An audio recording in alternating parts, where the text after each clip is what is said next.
हाँ बोलेगा भी कुछ? हाँ साहब मेरी बहन। क्या हुआ तेरी बहन को? वो चल गई थी राजा। हाँ इन दोनों ने उसको मारा है। ये क्या बोल रहा है? गिरफ्तार कर लीजिए इनको। हाँ गिरफ्तार कर ले।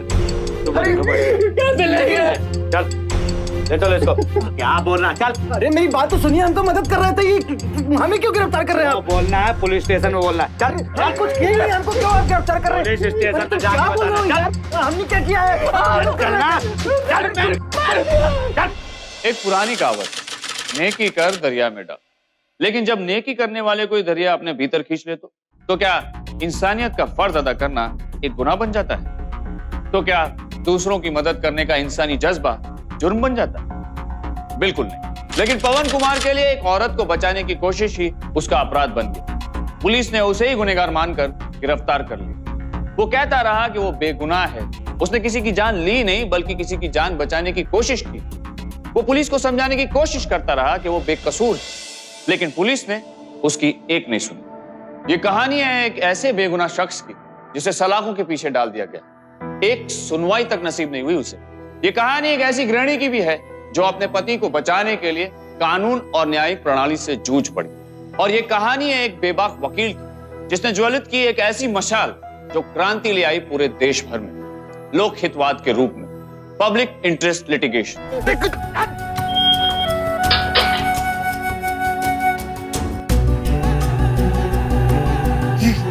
मुझे निकालो यहाँ से, मुझे यहाँ नहीं रहना है। तो मुझे निकालो यहाँ से। मैंने कुछ नहीं किया है। मैं कोर्ट तक जाऊंगा सर, मैं वकील करूंगा। अरे चलो रे भैया, बहुत आराम हो गया। निकलो निकलो, चलो दोबारा वापस चलो काम पे। चलो गारे केदार, थक गया काबे? सर अपना बात सुनिए सर। सर हमने कुछ नहीं किया है सर हमने सच में कुछ नहीं किया। बिना कुछ छानबीन किए हमारा ऊपर खून का इल्जाम लगा दिया। हमको एक मौका दीजिए सर, एक वकील करने के। तो तुमको वकील चाहिए? हाँ चलो सीधा काम पे। चल चलो रे।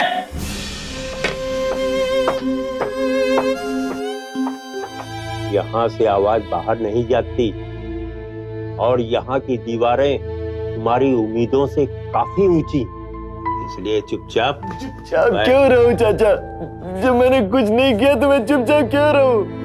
यहाँ कितने लोग ऐसे हैं जिन्हें पता ही नहीं कि उन्होंने किया क्या है, पर यहाँ आकर इतना जरूर समझ में आ गया कि वो कुछ नहीं कर सकते। लेकिन ऐसे घुट कर जीने से आदत डाल लो वरना बहुत दर्द होगा। जेल की दुनिया बाहर की दुनिया से बहुत अलग है। यहाँ जुर्म के शिकार पर बैठा शख्स अपने लिहाज से कैद और कैदी के लिए कानून बनाता है, और अपराधी जब अपने कानून गढ़ते हैं तो कायदों की उम्मीद बेमानी हो जाती है। पवन को भी उसी घुटन और दर्द भरी दुनिया में जबरन धकेला गया था।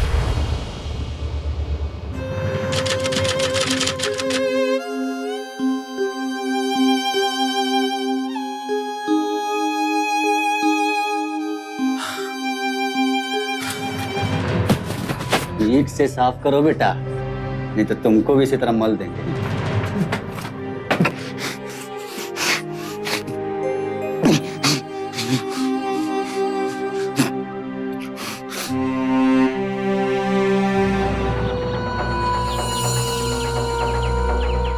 तो कहा है कि आज हमारा काम करने का मन नहीं, तो आज हमरे बदले का काम भी तुम करो। हम क्या करेंगे आपका काम? हमको अपना काम भी करना है। उतार।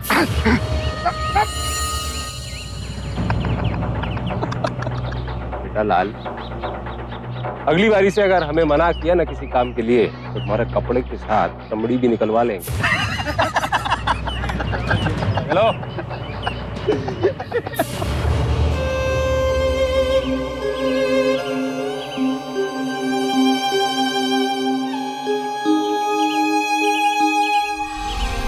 माई कितने दिन हो गए सूरज के पापा को, ना तो वो आए, ना ही चिट्ठी लिखी, ना ही कोई फोन। कितना दिन पहले आए रहा चिट्ठी या फोन? 3-4 हफ्ते हो गए। माई वो सूरज की स्कूल की फीस भी जमा करनी है। अरे घर में पैसा भी तो खत्म हो गएला और बैंक में भी तो पवन ही जावत है ना।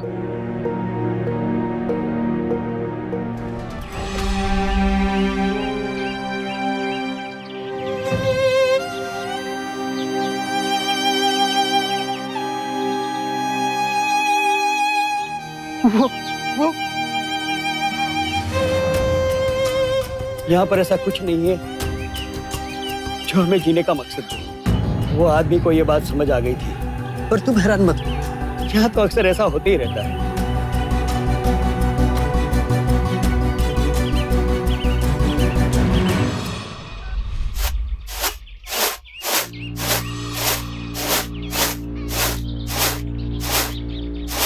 श्रद्धा, तुम्हारा फोन तो ठीक है ना? हाँ फोन तो ठीक है। तुम्हें फोन करना है क्या? नहीं नहीं, बहुत दिन हो गए इनका फोन नहीं आया तो बहुत फिक्र हो रही थी। फोन तो ठीक है। अच्छा, जब पिछली बार फोन आया था तुमने और सूरज ने बात की थी ना? हाँ। इस बार आएगा ना तो पक्का बता दूंगी। ठीक है। गोमती, कुछ कहना है? हाँ श्रद्धा, एक बात थी। बोलना। कहा है ना कि बैंक से पैसे निकलवाने। हर बार तो सूरज के पापा ही निकाल आते थे, लेकिन इस बार तो। अच्छा, तू फिक्र मत कर, मैं इनसे कहकर तेरे बैंक का काम करवा दूंगी, ठीक है?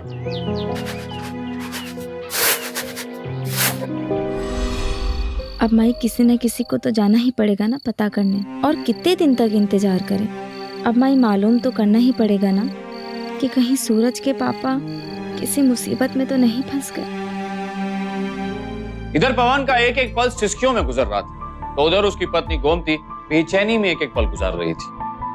अपने गायब पति को तलाशने की हर मुमकिन कोशिश जब नाकाम होते नजर आई, तो आखिरकार गोमती कानून के दर पर मदद की गुहार के लिए पहुंची। साहब, वो साबुन की फैक्ट्री में सेल्समैनी करते हैं, शहर शहर घूमना पड़ता है। अरे काहे चिंता करती हैं आप? अरे किसी शहरी मैम के साथ बिजी हो गए होंगे। आपको भूल भाल गया लगता है आपका पवन कुमार। अरे शुक्ला जी और पांडे जी, आप लोग थोड़ा शांत रहेंगे। देखिए गोमती जी, हमने आपकी पति की मिसिंग रिपोर्ट बना ली है और आप बिल्कुल निश्चिंत रहिए। जैसे ही हमें कुछ पता चलता है हम आपको इत्तला कर देंगे।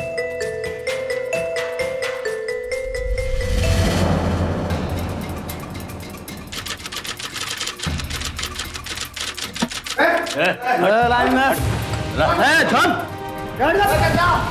डालो चाचा, सब्जी डालो, इसमें चावल डालो ना। अरे खा रहे।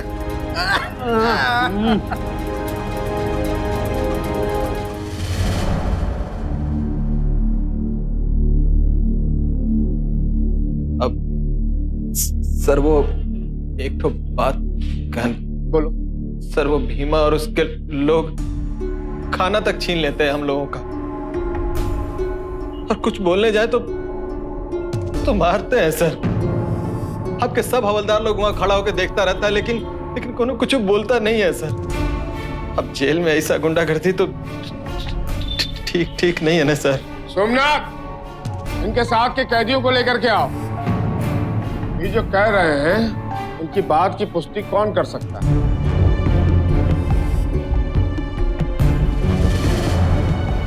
सर हम सच कह रहे हैं, इनकी बात हम कह रहे हैं ना।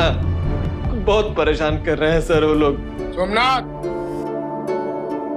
भीमा प्रसाद को लेकर के आओ।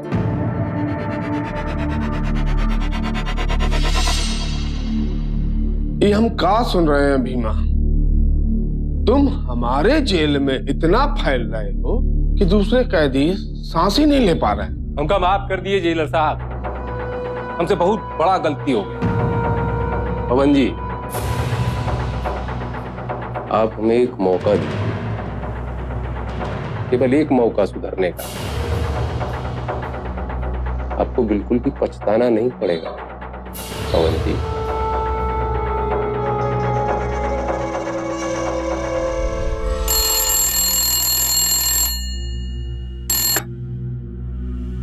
हेलो, जी हम अभी अभी आ जाएंगे।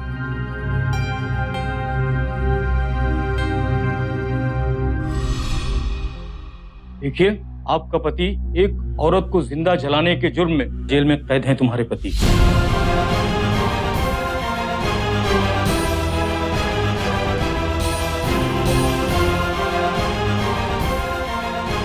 माई माई माई संभालो माई। पता नहीं क्यों हमें पहले से ही लग रहा था हमारा बेटवा जरूर कोई मुसीबत में फंस गया है।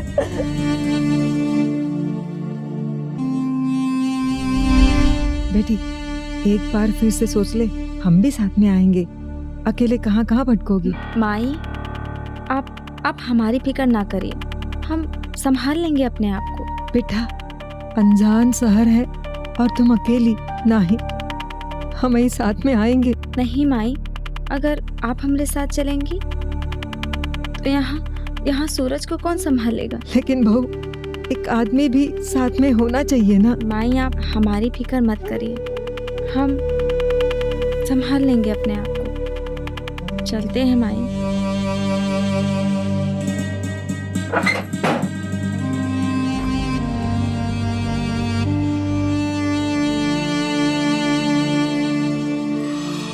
अब तुम इतना तकलीफ उठाई के जेलर साहब के पास गए हमारी शिकायत करने, थोड़ा खातिरदारी तो करना पड़ेगा ना। अरे नहीं भैया, बोरी है का कैसन बोरी? अनाज के लिए। अबे हमका बॉक्सिंग करनी है। मिलेगी बोरी।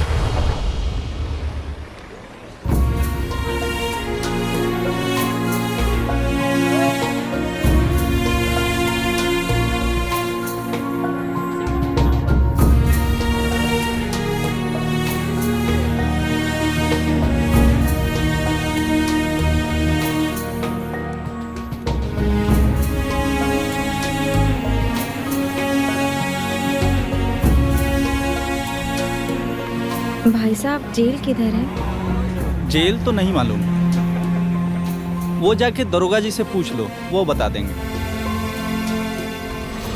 भैया, जेल चलिएगा? हम काहे जेल जाएंगे? हमने कोई अपराध तो नहीं किया है। अरे नहीं भैया, हमको जाना था जेल, छोड़ दीजिए। 2 रुपया लगेगा। 2 रुपया? लेकिन वो बस में तो 10 पैसा में टिकट बनता है। हाँ, तो अगली बस 2 घंटे के बाद आएगी, वही पकड़ लीजिएगा। भैया, हमारे पास सिर्फ 98 है, हमको छोड़ दीजिए। देखिए, अंतिम बात, 1 रुपया से 1 पैसा कम नहीं लेंगे। चलना है तो बोलिए। भैया, 12 आना ले लीजिए, बड़ी परेशानी में हमका जेल तक छोड़ दीजिए। ठीक है, चलिए बैठिए।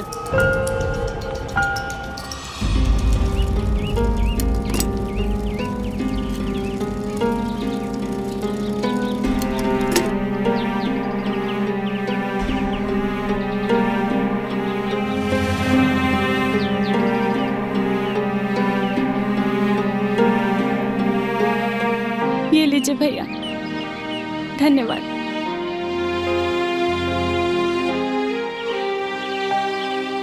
पवन कुमार, इस नाम का कौनो आदमी नहीं है यहाँ। साहब देखिए, से आए हैं उनसे मिलने, मिलवा दीजिए। सलाम सर। अकेला चल रहा है? पवन कुमार को पूछ रहे हैं सर। नहीं सर, हम इनको बोले कि ये नाम का आदमी यहाँ नहीं रहता है। एक बात बताइए, आप पवन कुमार की लगती कहाँ है? साहब, वो हमारे पति हैं। एक बात बताएं हम आपको, यहाँ पर पवन कुमार मिश्रा नाम का आदमी नहीं रहता है। साहब, हम तो आपको बताया नहीं कि उनका पूरा नाम क्या है, फिर आपको कैसे पता कि वो मिश्रा है? खड़ा क्या है? बाहर निकल, चल। छोड़ दीजिए, हम नहीं जाएंगे। चलो। छोड़िए, छोड़िए हमको एक बार मिलने दीजिए।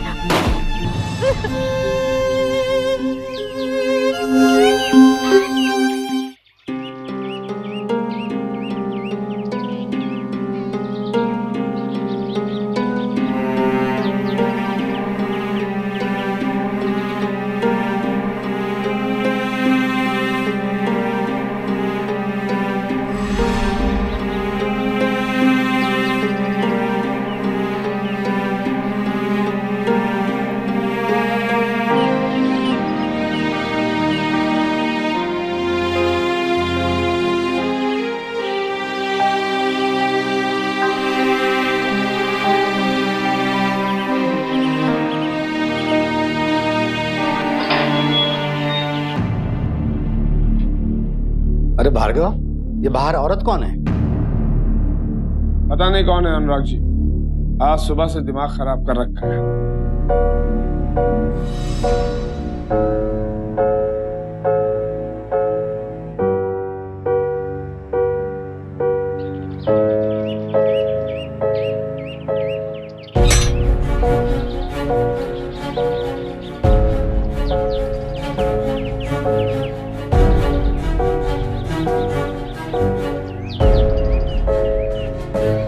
बेटी,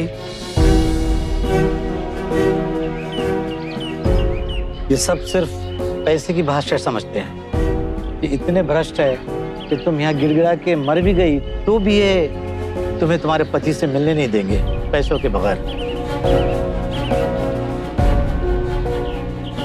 अनुराग एक रिटायर्ड पुलिस ऑफिसर था जिसने कानून की सेवा करने के बाद कलम को ही अपना हथियार बना लिया था।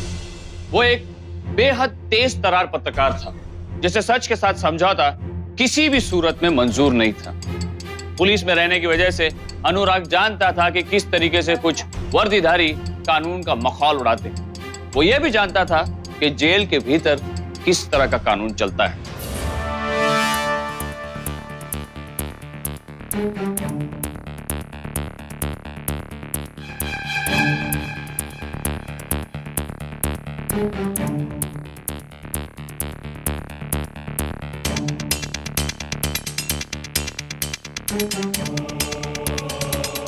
अरे सुनो,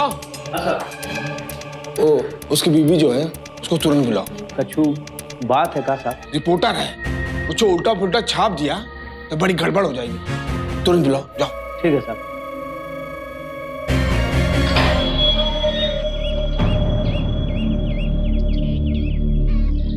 चलो, तुमको जेलर साहब ने बुलाया है।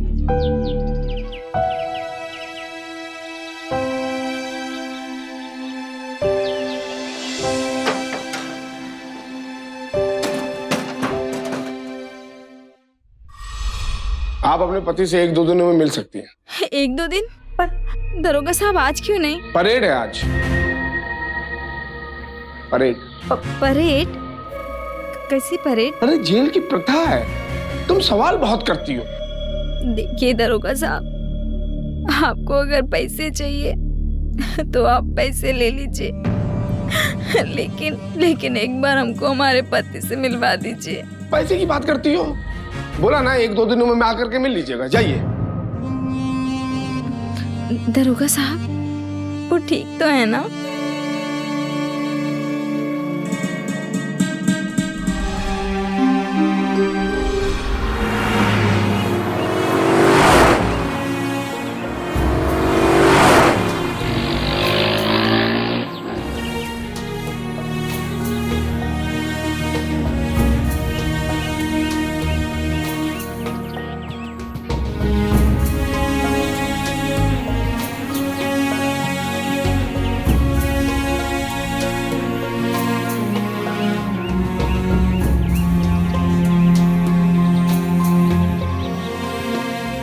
अरे बेटी, तुम यहाँ? हाँ, रहने के लिए जगह खोज रहे थे। तुम चाहो तो हमारे यहाँ रुक सकती हो। आपके यहाँ? लेकिन आपके यहाँ? बेटा, तुम्हारी मदद करके हमें अच्छा लगेगा। आइए। अनुराग अपनी पत्रकारिता के जरिए जेल में हो रहे अपराधों पर से पर्दा उठाना चाहता था और गोमती उसके इस अभियान की एक अहम कड़ी बन गई।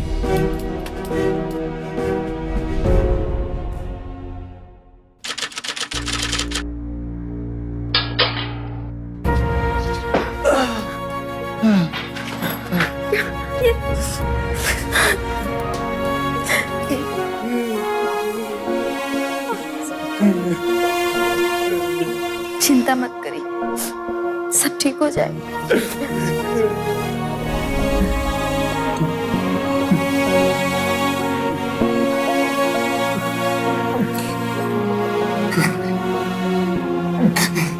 बताइए, क्या क्या हुआ? हमसे बचाने गए थे गोमती। सब ठीक हो जाएगा, आप चिंता मत करिए। चुप हो जाइए, संभाल।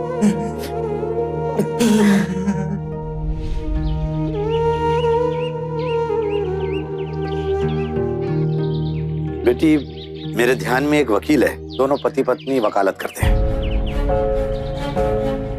पर हमारे पास तो इतने पैसे हैं नहीं कि हम वकील साहब की फीस दे सकें। तुम इसकी फिक्र मत करो बेटी, बस उन्हें जाके एक बार मिल लो।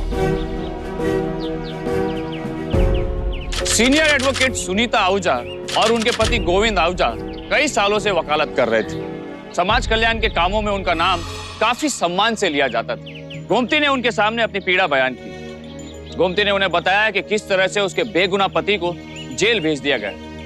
गोमती के पति पवन की गिरफ्तारी से जुड़ा यह मामला काफी गंभीर था। कानून की भाषा में पवन जैसे कैदी विचाराधीन कैदी कहलाते हैं, अंडर ट्रायल प्रिजनर्स, यानी वो सारे कैदी जिन्हें जेल में तो बंद कर दिया गया था, लेकिन उन्हें अपनी सफाई देने का मौका नहीं मिला।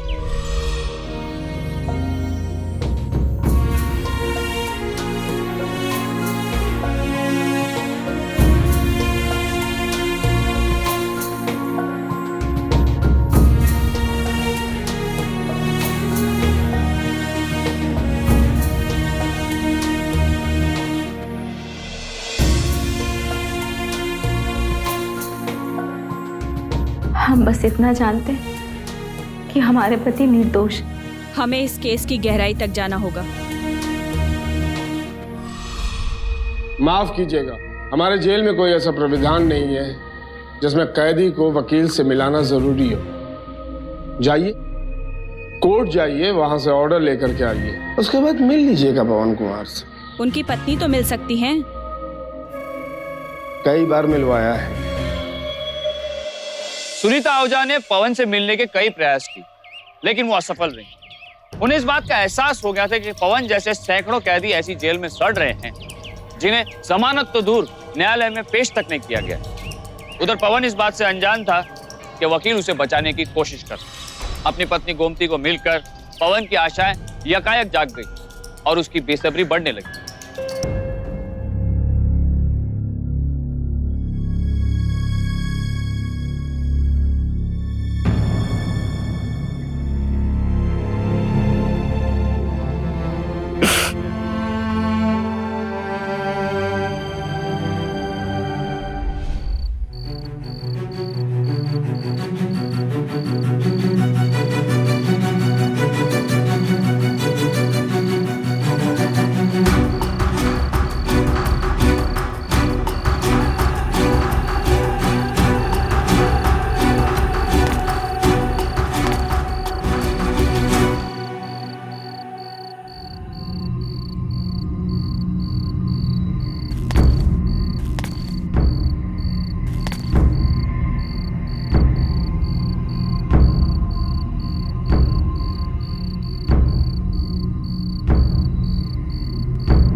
कैसे हो बउआ? अरे बहू, तू आ गई। कैसा है हमार बिटवा? अच्छे हैं माई, लेकिन उनके जैसे बहुत सारे कैदी हैं जो सजा काट रहे हैं। लेकिन वकील साहब ने बड़ा मुकदमा दायर किया है सुप्रीम कोर्ट में। कब तक आवेगा हमारा बिटवा घर पर? माई जल्दी आ जाएंगे। कैसा है रे वो? कुछ खाना वाना भी खाता है या नहीं? देश की ज्यादातर जेलों में क्षमता से कहीं ज्यादा कैदी बंद थे। आलम यह था कि कैदियों को करीब करीब एक दूसरे पर लाद दिया जाता था। अब इतनी नजदीकियों का बुरा प्रभाव तो स्वाभाविक था, और इन्हीं में से एक था जबरदस्ती लोगों के साथ, और एक दिन पवन भी इसका शिकार बन गया।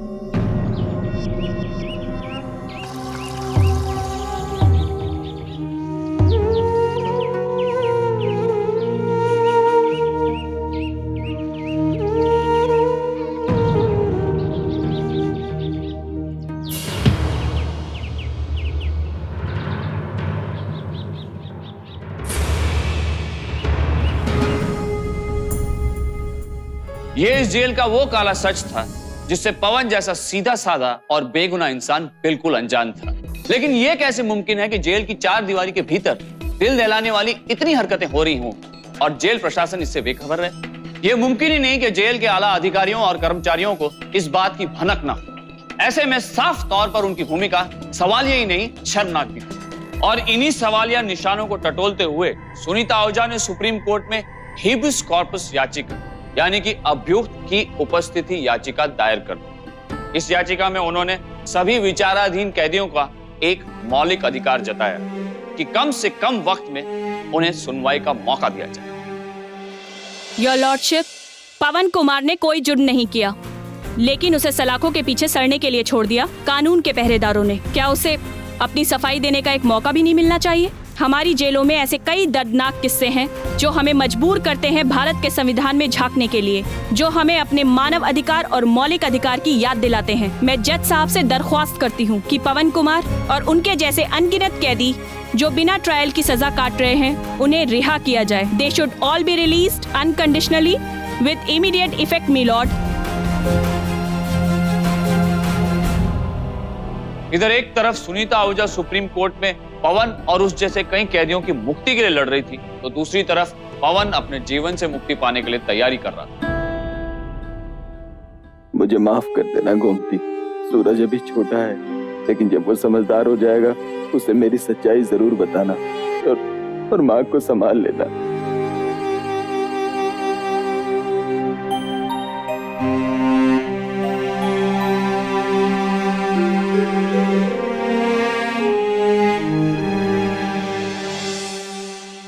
योर लॉर्डशिप, हमारे देश की जेलों में ऐसे हजारों कैदी हैं जिनकी सुनवाई आज तक नहीं हुई, और कुछ तो ऐसे हैं जिनके जुर्म की सजा जितनी है उससे ज्यादा ही वक्त वो जेल में गुजार चुके हैं। ऐसे लोगों को ध्यान में रखते हुए मैं ये याचिका जनहित में दाखिल कर रही हूँ। मेरा खून खौलता है जज साहब जब मैं इनके बारे में सुनती हूँ, पढ़ती हूँ।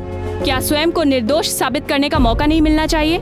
किसी भी व्यक्ति को उसके मौलिक अधिकार से वंचित कैसे रख सकते हैं?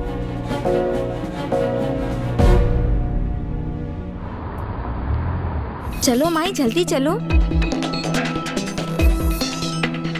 अरे बहू सुन, तुझे कैसे मालूम वो आज ही रिहा होने वाला है? अरे माई, वो अनुराग जी का फोन आया था, वही अनुराग जी जिन्होंने अखबार में लिखा था, उनका। चलो अब माई, चलो जल्दी। चलो चलो। नहीं दादा, मुझे मर जाने दो, मैं नहीं जीना चाहता। बेटा तू क्या कह रहा है? आज तो खुशी का दिन है। आज देख, हम रिहा हो रहे हैं। बाहर देख, बाहर तेरी माँ, तेरी पत्नी और तेरे बेटे तेरा इंतजार कर रहे हैं बेटा। हाँ।